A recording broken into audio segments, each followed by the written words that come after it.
ಶಾಸಕರ ಹಕ್ಕುಚ್ಯುತಿ ಆಗದ ರೀತಿಯಲ್ಲಿ ಕ್ರಮ ಜರುಗಿಸೋದು ಪ್ರಮುಖವಾದಂಥ ವಿಷಯ. ಆ ಕಾಮಗಾರಿಗೆ ಅನುಷ್ಠಾನ ಆಗುವಾಗ ಅಥವಾ ಸರ್ಕಾರದ ಕಾರ್ಯಕ್ರಮಗಳಾಗುವ ಪ್ರೋಟೋಕಾಲ್ ಪ್ರಕಾರ ಅವರು ಇರಲೇಬೇಕು. ಅದನ್ನು ಉಲ್ಲಂಘನೆ ಮಾಡೋ ಪ್ರಶ್ನೆ ಬರೋದೇ ಇಲ್ಲ. ಈಗ ತಾನೇ ಅವರು ಗ್ರಾಂಟನ್ನು ಮಂಜೂರು ಮಾಡಿದ್ದಾರೆ, ಕೆಲವು ನಿರ್ದೇಶನ ಕೊಟ್ಟಿದ್ದಾರೆ, ಸರಿ ಇಲ್ಲ ಅಂತೇಳಿ ಈ ಶೂನ್ಯ ವೇಳೆಯಲ್ಲಿ ನಾನು ಪ್ರಸ್ತಾಪ ಮಾಡಿದ್ದಾರೆ. ನೋಡೋಣ 19ರಿಂದ 23ರಲ್ಲಿ ಯಾವ್ಯಾವ ಥರ ಈ ಥರ ಘಟನೆಗಳಾಗಿದ್ದಾವೆ, ಅದ್ಯಾವಾಗಾಯಿತು, ಇದೇನಾಯಿತು ಎಲ್ಲ ನೋಡಿ ತರಿಸಿ ಯಾಕೆ ಆಗ್ತಾ ಇದ್ದಾವೆ, ಒಂದು ಫೈನಲ್ ಆಗಿ ಈ ಥರ ಆಗದೇ ರೀತಿಯಲ್ಲಿ ಎಚ್ಚರಿಕೆ ವಹಿಸೋಣ. ಮತ್ತು ಈ ಸಂಬಂಧ ನಮ್ಮ ರಾಜೇಶ್ ನಾಯ್ಕರಿಗೆ ಸಂಬಂಧಪಟ್ಟಂಗೆ ಅವರ ಹಕ್ಕುಚ್ಯುತಿ ಆಗದೇ ರೀತಿಯಲ್ಲಿ ಯೋಜನೆಗಳ ಅನುಷ್ಠಾನ ಕ್ಷೇತ್ರದಲ್ಲಾಗುವಾಗ ಅವರನ್ನೇ ನಿಂತು ಮಾಡಬೇಕು.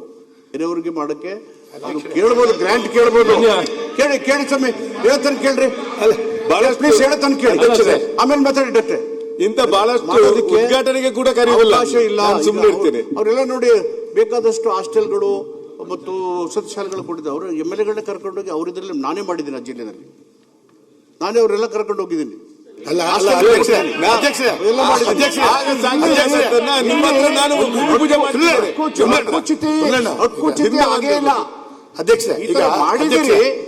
ಮಂತ್ರಿಗಳೇ ಸರಿ ಇಲ್ಲ, ಹೇಳಿ ಪ್ಲೀಸ್.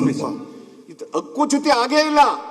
ಈ ತರ ಮಾಡಿದಿರಿ, ಸರ್ಕಾರದಲ್ಲಿ ಈ ತರ ಸೂಚನೆ ಕೊಟ್ಟಿದ್ದೀರಿ, ಇದು ಸರಿಯಲ್ಲ, ಅದು ಸರಿಯಲ್ಲ ಅನ್ನೋದು ನನ್ನ ಗಮನಕ್ಕೆ ಬಂದು ಎಲ್ಲ ಡೀಟೇಲ್ ನಾನು ವರದಿ ತರಿಸ್ಕೊತೀನಿ. ಅವ್ರ ಹಕ್ಕುಚ್ಯುತಿ ಆಗದ ರೀತಿ ನಾನು ನೋಡ್ಕೊತೀನಿ ಅಂದಮೇಲೆ ನಮ್ಮ ಡ್ಯೂಟಿ ಅದು. ಜೊತೆಗೆ 19ರಿಂದ 23ಕ್ಕೆ ಏನೇನು ಇವರೆಲ್ಲ ಮಾತಾಡ್ತಾ ಇದ್ದಾರಲ್ಲ, ಯಾಕಾಯ್ತು, why it's happening like this? Grant ಕೊಡೋದು ಅಥವಾ ಕೊಡದೇ ಇರೋದು ಸರ್ಕಾರದ ವಿವೇಚನೆ. ಎಲ್ರಿಗೂ ಕೊಡಬೇಕು. ನಮ್ಮ ಕೆಳಗೆ ಅಭಿವೃದ್ಧಿ ಆಗೋ ಕ್ಷೇತ್ರಗಳು ನಾವು ಯಾವ ಸಂದರ್ಭದಲ್ಲೂ ತಾರತಮ್ಯ ಮಾಡಿಲ್ಲ. ಮತ್ತು ಈಗಲೂ ನಮ್ಮ ಇಲಾಖೆಯಲ್ಲಿರ್ತಕ್ಕ ಸಂಪನ್ಮೂಲದ ಎಲ್ಲ ಮಾನ್ಯ ಶಾಸಕರಿಗೆ ಕೊಡ್ಲಿಕ್ಕಂಥ ಪ್ರಯತ್ನವನ್ನು ಮಾಡ್ತಾ ಇದ್ವಿ. ಇಲ್ಲಿ without violation of protocol there is a circular issued by the department. I should know what circumstances the instruction is being given. ಅದು ತಿಳ್ಕೋಬೇಕಲ್ಲ. Protocol is not being violated. ಅಧ್ಯಕ್ಷರೇ, It's never been neglected. ಅಧ್ಯಕ್ಷರೇ, ಈಗ ನನ್ನ ಕ್ಷೇತ್ರದಲ್ಲಿ ಇದೇ ರೀತಿಯ ಒಂದು ಉದ್ಘಾಟನೆ ಆಗುತ್ತೆ. ಕೊನೆಯ ಲಾಸ್ಟ್ ಟೈಮಲ್ಲಿ ನಾಳೆ ಬೆಳಿಗ್ಗೆ 10 ಗಂಟೆಗೆ ಉದ್ಘಾಟನೆ ಅಂದರೆ ಮುಂಚಿನ ದಿವಸ ರಾತ್ರಿ 9 ಗಂಟೆಗೆ ನನ್ನ ಕರೆ ಬರುತ್ತೆ, ನಾಳೆ ಬೆಳಿಗ್ಗೆ ಉದ್ಘಾಟನೆ ಅಂತ. ನಾನು ಹೇಳಿದೆ, ಈಗ ಹೇಳಿದ್ರೆ ನನಗೆ ಮುಂಚಿತವಾಗಿ ನಾನು ಮಂಗಳೂರಲ್ಲಿ ಇರಲ್ಲ ಅಂತ ಹೇಳಿದ ನಂತರ ನಾನು ಉಸ್ತುವಾರಿ ಸಚಿವರಿಗೂ ಗಮನಕ್ಕೆ ತಂದೆ. ಆದರೆ ನೀವು ಹೇಳ್ತೀರಿ ಮರುದಿನ ಉದ್ಘಾಟನೆ ಆಯಿತು, ಪೇಪರಲ್ಲಿ ಬಂತು, ಅದು ನಂತರದ ಕಾರ್ಯಕ್ರಮದಲ್ಲಿ ಮಂತ್ರಿಗಳಿಗೆ ಕೇಳಿದೆ. ಸರ್ ಏನು ಸರ್, ಒಂದು 2 ದಿವಸ ಮುಂಚಿತವಾಗಿ ತಿಳಿಸ್ಬೇಕಲ್ಲ, ನನ್ನ ಬದಲಿಗೆ ಮಾಜಿ ಶಾಸಕರನ್ನು ಕೂತ್ಕೊಳಿಸಿಲ್ಲ, ನೀವಿಲ್ಲ ಅಂದರೆ ಮಾಜಿ ಶಾಸಕರನ್ನು ಕೂತ್ಕೊಳಿಸಿ ಮಾಡ್ತೀರಿ ಅಂತೇಳಿ ಮಂತ್ರಿಗಳು ಹೇಳ್ತಾರೆ. ಏನು ಮಾಡಬೇಕು ಸರ್? ನಾನು ಒಂದು district minister will tell this, how should I react? Okay sir, ನಾನು ಹೇಳ್ತೇನೆ, ಇದಕ್ಕೆ ಎಲ್ಲೋ ಒಂದು ಕಡೆ ಪೀಠದಿಂದ ತಾವು ಸರ್ ಇದಕ್ಕೊಂದು ಅಂತ್ಯ ಆಗ್ಲೇಬೇಕು. ನಾವು ಮಾಡಿದ್ದು ತಪ್ಪೆ, ಯಾರು ಮಾಡಿದ್ದು ತಪ್ಪೆ, ತಾವು ಅಂತ್ಯ ಆಗ್ಲೇಬೇಕು sir. You have to do this. ಮಾನ್ಯ ಸಭಾಧ್ಯಕ್ಷರೇ, ಇದು ನಾವು ಕೇಳ್ತಿರೋದು ಇದು ಹಕ್ಕುಚ್ಯುತಿ ಅನ್ನೋ ಒಂದು ಪ್ರಶ್ನೆ ಅಲ್ಲ, ಇದು ಕಾರ್ಯವೈಖರಿ.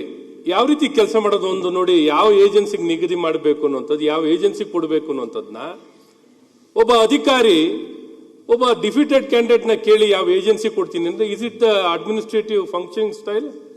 ಇದನ್ನ ಯಾವ 19ರಿಂದ 23ವರೆಗೂ ನೋಡ್ಬಿಟ್ಟು ನಾವು ಈ ರೀತಿ ಆಡಳಿತವನ್ನು ಮಾಡ್ತೀವಿ ಅಂತ ನೀವೇನಾರ ಆ ರೀತಿ ಆಡಳಿತ ಮಾಡ್ಬೇಕು ಮಾಡಿ ನೋಡಿ.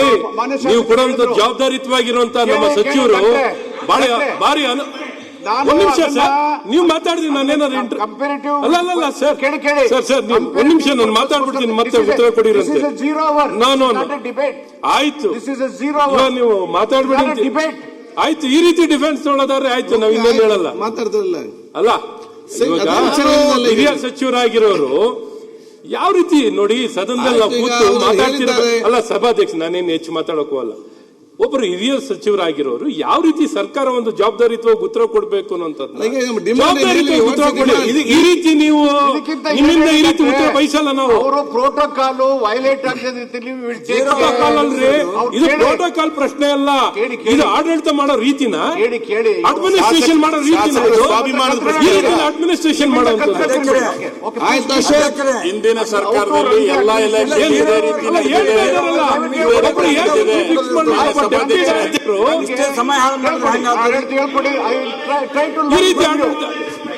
ಅದಕ್ಕೆ ನೀವು ಕ್ರಮ ವಹಿಸಲ್ಲ, ನಾವು ಆಡಳಿತ ಮಾಡೋದು ಅಂದ್ರೆ ಹೇಳಿ.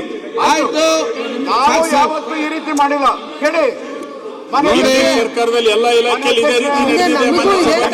ಜೀರೋ ಇದೇ ತರನೇ ಮಾಡಿದ್ದಾರೆ. ಜೀರೋ ಅಲ್ಲಿ ಕೇಳ್ಬಿಟ್ಟು ಈ ರೀತಿ ನಮಗೂ ಕೂಡ ಎಲ್ಲ ಇಲಾಖೆಗಳಲ್ಲಿ ಇದೇ ತರ ಮಾಡಿದ್ದಾರೆ. 40 years of public life ಈ ತರ ಎಲ್ಲ ಮಾಡಿಲ್ಲ ನಾನು. ಅಲ್ಲ 40 years ಇದು ನಡೆದಿರೋ ಘಟನೆ ಬಗ್ಗೆ ಯಾವ ರೀತಿ ನಡೆದಿದೇನೋ ಅನ್ನೋ ಪ್ರಶ್ನೆ ಮಾಡಿದ್ರೆ ಇಲಾಖೆಯಲ್ಲಿ ಅಂತ ಕಾರಣ ನಿಮ್ಗೆ ಗಮನಕ್ಕೆ ತಂದಿದ್ದೀವಿ. ನೀವು ಮಾಡಿದ್ದು ಅಂತೇಳಿ ಅಲ್ಲ, ನೀವು ಮಾಡಿದ್ದು ಅಂತ ನಿಮ್ಮ ಇಲಾಖೆಯಿಂದಾಗಿತ್ತು. ಸರ್ ಒಂದು ನಿಮಿಷ ನಾನು ನಿಮ್ಮ ಹತ್ರ 2 ಡಿಮ್ಯಾಂಡ್ ಅನ್ನ ನಾನು ಪೀಠಕ್ಕೆ ಆಯ್ಕೆ ಮಾಡ್ಕೊಳ್ತೇನೆ. ಒಂದನೇದು ರಾಜೇಶ್ ನಾಯಕರ ಘಟನೆಯನ್ನ ಇವತ್ತು ನಾವು ಏನ್ ಹೇಳಿದೀವಿ, ಮಹದೇವಪ್ಪನವರು ಗಮನಕ್ಕೆ ಬಂದಾಗಿದೆ ಅಂತ ನಮ್ಮ ಆರೋಪ ಅಲ್ಲ. ದಯಮಾಡಿ ಈ ರೀತಿ ಉದ್ದಟತನವನ್ನ ತೋರಿಸಿ ಹದ್ದು ಮೀರಿದಂತ ಅಧಿಕಾರಿಯನ್ನ ಸಸ್ಪೆಂಡ್ ಮಾಡಿ ಅನ್ನೋದು ಮೊದಲನೇ ಬೇಡಿಕೆ. ಎರಡನೇದು, ಈ ರೀತಿ ಎಲ್ಲ ಇಲಾಖೆಗಳಲ್ಲೂ ಕೂಡ ಶಾಸಕರ ಗಮನಕ್ಕೆ ಬರದಲ್ಲ ಏನೇನೋ ನಡೀತಾ ಇದೆ, ಇದಕ್ಕೊಂದು ನಿರ್ದೇಶನವನ್ನ ಕೊಡಿ ಅಂತ ನಮ್ದು ಎರಡೇ ಇರೋದು. ಇದಕ್ಕೆ ಅವ್ರದ್ದು ಇವ್ರದ್ದು ಅಂತಲ್ಲ ಪ್ರಶ್ನೆ. ತುಂಬಾ ಇಲಾಖೆಗಳು ಈ ರೀತಿ ಆಗಿದೆ, ಇದಕ್ಕೊಂದು ಒಳ್ಳೆ ನಿರ್ದೇಶನ ಕೊಟ್ಟು ಒಂದು ಆದೇಶ ಮಾಡಿಸಿ. ಓಕೆ, ಕ್ಲಿಯರ್ ಆಗಿ ಹೇಳಿದ್ದೀನಿ. Under what circumstances the instruction is being given without violation of protocol. ಚೂರಿ ಹಾಕಿದವನಿಗೆ ಪ್ರೋಟೋಕಾಲ್ ವೈಲೇಷನ್ ಆಗಿಲ್ಲ. There is an circular issued by the departmental official as per the 0 hour notice. Just now I have gone through the notice. ನಾಳೆ ಹೇಳೋದಿಲ್ಲ sir, ನಾವು protocol ಕೇಳ್ತಲ್ಲ. Protocol ಅಲ್ವೇ ಅಲ್ಲ ಇದೇನು sir, ಆಡಳಿತದ್ದು ಯಾವ ರೀತಿ